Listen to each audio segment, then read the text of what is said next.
कौन सी नदी? गंगा। गंगा की एक छोटी सी कहानी जो मैंने आपको पहले भी सुनाई थी, फिर सुना रही हूँ कि सगर नाम का एक राजा था और राजा सगर के 2 पत्नियां थी और 2 पत्नियों के, एक पत्नी के 1 पुत्र था और एक पत्नी के 60,000 पुत्र थे। राजा सगर ने एक यज्ञ किया था, यज्ञ का नाम था अश्वमेध यज्ञ।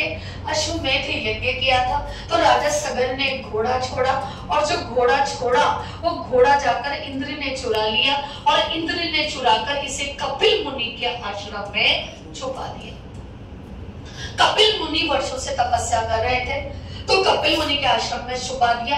ये सगर के 60,000 पुत्र इस घोड़े को ढूंढने आए, वहां पर घोड़ा नहीं मिला। बहुत बार कपिल मुनि से आग्रह किया पर उन्होंने नहीं बताया। तो इन 60,000 पुत्रों ने उस आश्रम को तहस नहस कर दिया। जब आश्रम को तहस नहस कर दिया तो कपिल मुनि की आंख खुली, उन्हें गुस्सा आया और उन्होंने 60,000 पुत्रों को क्या कर दिया? भस्म कर दिया। भारत में एक परंपरा होती है कि कोई भी अगर व्यक्ति की मृत्यु हो जाती है तो उसका तर्पण करना जरूरी है और उसके लिए नदी चाहिए और वो कोई पवित्र नदी होनी चाहिए। पवित्र नदी नहीं थी इसीलिए गंगा को लाना था। अब क्या हुआ? सगर का पुत्र था अंशुमान, इसने बहुत तपस्या करी पर ये नहीं लेकर आया पाया। अंशुमान का पुत्र था दिलीप, ये इन्हें भी बहुत प्रयास किए पर सफल नहीं हुए। इनका पुत्र था भागीरथ, इस भागीरथ ने बहुत तपस्या करी और वरदान लिया और शिव जी की जटाओं में से ये गंगा ज्येष्ठ शुक्ल दशमी को पृथ्वी पर आई। शिव जी की जटाओं में से निकलती आई, इसलिए इसे कहते हैं धुरजटी। क्या कहेंगे? धुरजटी। कौन आया? गंगा। इन 60,000 पुत्रों का तर्पण किया और फिर जाकर ये गंगा पृथ्वी पर विराजमान। कलयुग के एंड तक रहेगी, फिर ये गंगा अपने आप ही सूख जाएगी, गाय दूध देना बंद कर देगी और वो कलयुग की समाप्ति का पहर आ जाएगा। ये तो थी छोटी सी बात। अब आगे चलते हैं अपन। इधर देखिए, ये एक स्टेट है और इस स्टेट का नाम है उत्तराखंड। क्या नाम है? उत्तराखंड। कौन सा? उत्तराखंड। यहाँ पर एक, तुम्हें पता है उत्तराखंड हिमालय पर्वत में है और हिमालय पर्वत में होने के कारण यहाँ पर ग्लेशियर है और इस ग्लेशियर को कहते हैं गंगोत्री। क्या कहते हैं? गंगोत्री ग्लेशियर। ठीक है। एक नदी, तुम चाहो तो पहले मैं तुम्हें एक प्रयाग भी समझा देती हूँ, ऐसा समझो। यह अलकनंदा नदी। कौन सी नदी? ये यहाँ पर एक नदी आई धौली गंगा, अलकनंदा, और ये कौन सी? धौली गंगा। यहाँ पर कौन सा प्रयाग बनेगा? विष्णु प्रयाग। कल मैंने आपको नहीं बताए थे बच्चों, कौन सा प्रयाग बना? विष्णु प्रयाग। जल्दी बताओ मुझे, कौन सा? विष्णु प्रयाग। फिर आगे ये अलकनंदा नदी आएगी। कौन सी नदी आ रही है? अलकनंदा नदी आगे आ रही है और नदी कौन सी आएगी? नंदाकिनी। ये इधर से आएगी नदी नंदाकिनी और यहां बनेगा नंद प्रयाग। कौन सा बनेगा? नंद प्रयाग। फिर एक नदी वापस से इधर अलकनंदा आएगी और इधर से एक नदी आएगी। कौन सी आएगी? पिंडारी गंगा। कौन सी आएगी? पिंडारी गंगा। बैठ के बना लेना बेटा, क्या दिक्कत आएगी? कर्ण प्रयाग। कौन सी बनेगी? कर्ण प्रयाग। फिर एक नदी इधर से आएगी मंदाकिनी और एक नदी है इधर से रहेगी, यहां बनेगा रुद्र प्रयाग। और फिर एक, कितने प्रयाग हो गए? 1 2 3 और ये 4 प्रयाग। फिर एक नदी इधर से आएगी भागीरथी। कौन सी आएगी? भागीरथी। और ये नदी कौन सी है? ये नदी है अलकनंदा। और अलकनंदा और भागीरथी जहां मिलेंगे वहां बनेगा देव प्रयाग। 5 प्रयाग। देखो बस, धौली गंगा, अलकनंदा, ये जहां मिली क्या बना? विष्णु प्रयाग। एक नदी इधर से आई नंदाकिनी, नंदाकिनी अलकनंदा से मिली तो क्या बन गया? नंद प्रयाग। एक नदी इधर से आई पिंडारी गंगा, अलकनंदा से मिली तो बन गया कर्ण प्रयाग। फिर एक नदी इधर से आई मंदाकिनी और यहाँ पर अलकनंदा से मिली तो बन गया रुद्र प्रयाग। और ये अलकनंदा और भागीरथी नदी मिली तो बन गया देव प्रयाग। देव प्रयाग में ही गंगा को गंगा के नाम से जानते हैं। देखो इधर, ठीक है। अब देखो इधर, ये उत्तराखंड, जैसे मैंने अभी आपको बताया, ये उत्तराखंड में एक है गंगोत्री। कौन सी है? गंगोत्री। गंगोत्री ग्लेशियर। इधर शिफ्ट हो जाओ अगर दिख नहीं रहा। इधर आ जाओ बेटा, बैठ जाना, इधर शिफ्ट हो जाओ। हाँ, दोनों दिख रही है। यहाँ से एक नदी आई, कौन सी नदी रहेगी? भागीरथी। ये भागीरथी नदी। और ये नदी कौन सी आई? अलकनंदा नदी। ये जहां दोनों जगह मिली तो यहाँ कौन सा प्रयाग बन गया? देव प्रयाग। और देव प्रयाग में किसको क्या बन गई? ये नदी गंगा। गंगा को गंगा नाम से देव प्रयाग में जाना जाता है। अभी तक ये नदी पहाड़ी इलाकों में, इस भागीरथी नदी पर एक बांध बना हुआ है जिसका नाम है टिहरी बांध। अगर ये टिहरी बांध नहीं होता तो केदारनाथ बद्रीनाथ में जो त्रासदी आई, उस त्रासदी में दिल्ली डूब जाती। जो बांध 2 दिन में बढ़ता है, मात्र 2 घंटे में बढ़ गया तो दिल्ली डूब जाती है। बांध 8 भूकंप के 8 तीव्रता सहन करने वाला बांध है। 261 मीटर ऊंचा बांध है। और ये कहां, कौन सी नदी पर है? टिहरी बांध, भागीरथी। गंगा मत करना। 261 मीटर ऊंचा बांध है। गंगा आगे चलेगी, ये आगे चल रही है। ये गंगा अभी ऋषिकेश में चल रही है, पहाड़ी इलाका है ऋषिकेश। लक्ष्मण झूले के लिए फेमस है ऋषिकेश। यहाँ पर लक्ष्मण झूला है, बहुत फेमस है ऋषिकेश लक्ष्मण झूला। अब ये नदी मैदानी भागों में आ रही है और यहाँ पर क्या है? हरिद्वार, ईश्वर का द्वार। एक बार चल जाओ, ठीक है, नहीं तो मटकी और थैले में जाओगे, हो जाना। ये हरिद्वार के बाद ये गंगा यूपी में प्रवेश करेगी। यूपी में कहा जाएगी? ये सहारनपुर। सहारनपुर के बाद ये कहा जाएगी? कानपुर। कानपुर में से क्या कहते हैं? कानपुर में यहाँ कहते हैं उत्तरी भारत का मैनचेस्टर। उत्तरी भारत का मैनचेस्टर। उत्तरी भारत का मैनचेस्टर। मैनचेस्टर होता है बच्चों सूती वस्त्र उद्योग की राजधानी।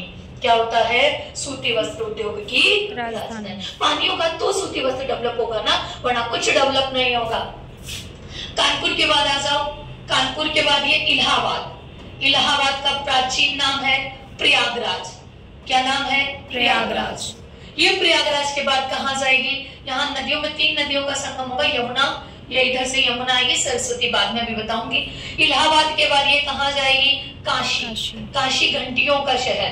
काशी को क्या कहते हैं? वाराणसी। क्या कहेंगे? वाराणसी। कौन सी नदी? गंगा। कौन सी नदी जा रही बच्चों? गंगा नदी।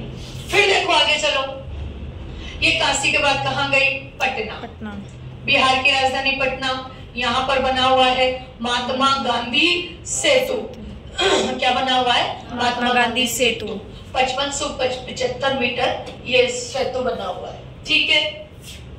फिर देखो बच्चों, इधर देखो, पटना। पटना के बाद ये कहाँ जाएगी? झारखंड। लगभग 40 किलोमीटर ये झारखंड में बहेगी और 40 किलोमीटर बहने के बाद ये जाएगी पश्चिम बंगाल में। और पश्चिम बंगाल में इस पे एक परियोजना बनी हुई है, उसका नाम है फरक्का परियोजना। क्या नाम है? परियोजना इस पे बनी हुई है और भारत और बांग्लादेश के बीच में विवाद का कारण है। यहाँ तक गंगा नदी है। गंगा नदी यहाँ से 2 भागों में चली जाएगी, एक इधर आ जाएगी, एक यूं आ जाएगी। ये यहाँ पर ये नाम जानी जाएगी हुगली। और हुगली नदी के किनारे कलकत्ता शहर बसा हुआ है। कौन सा शहर? कलकत्ता शहर।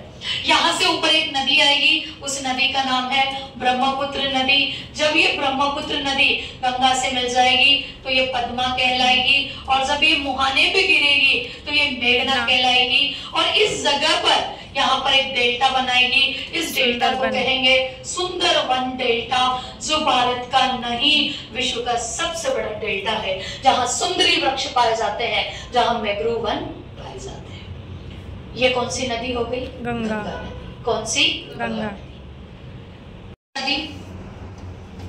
ये यमुना नदी निकलती है बंदरपूछ की पहाड़ी, और बंदरपूछ की पहाड़ी है यमुनोत्री।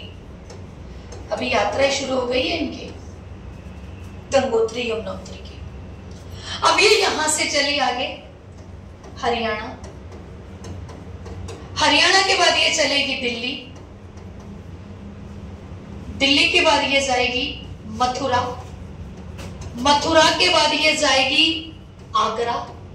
और आगरा में यमुना नदी के किनारे क्या बना हुआ है? ताजमहल। ताजमहल। क्या बना हुआ है? ताजमहल। अल्लाह हू अकबर। ताजमहल यहाँ बना हुआ है, ताजमहल। ठीक है, यमुना नदी के जस्ट आगे ताजमहल, के पीछे ताजमहल। ये यहाँ ताजमहल, ये जो नदी है इलाहाबाद में जाकर गंगा से मिल जाएगी। एक अदृश्य नदी आएगी, गंगा यमुना सरस्वती, और यहाँ पर संगम हो जाएगा।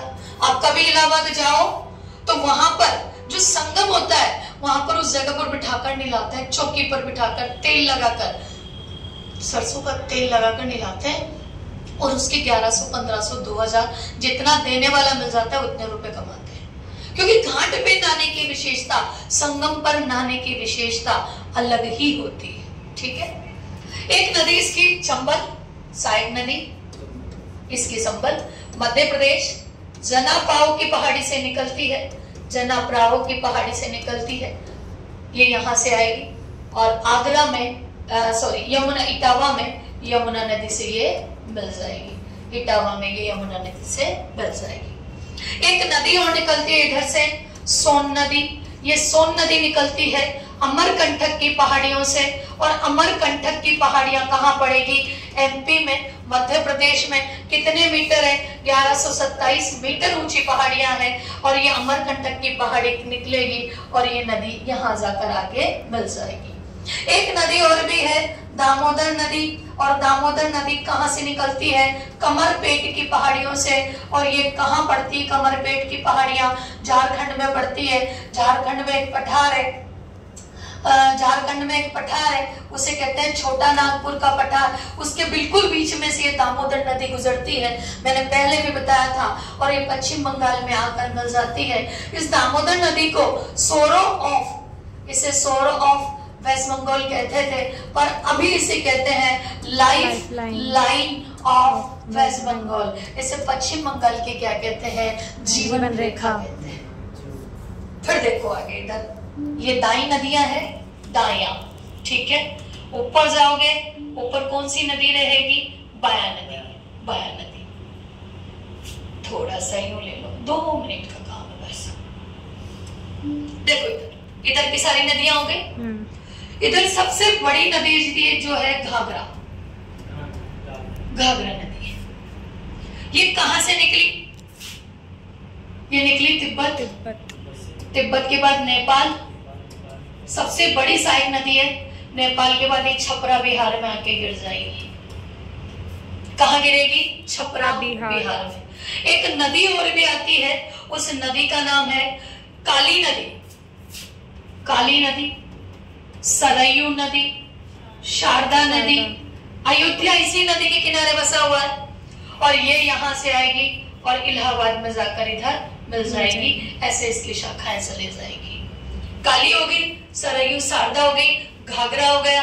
एक नदी जो तुम्हारी बहुत फेवरेट है, गंडक, ये नेपाल बिहार से आएगी, नेपाल से आएगी, बिहार से प्रवेश यहाँ बिहार में बहेगी, और ये बिहार में आकर गिर जाएगी।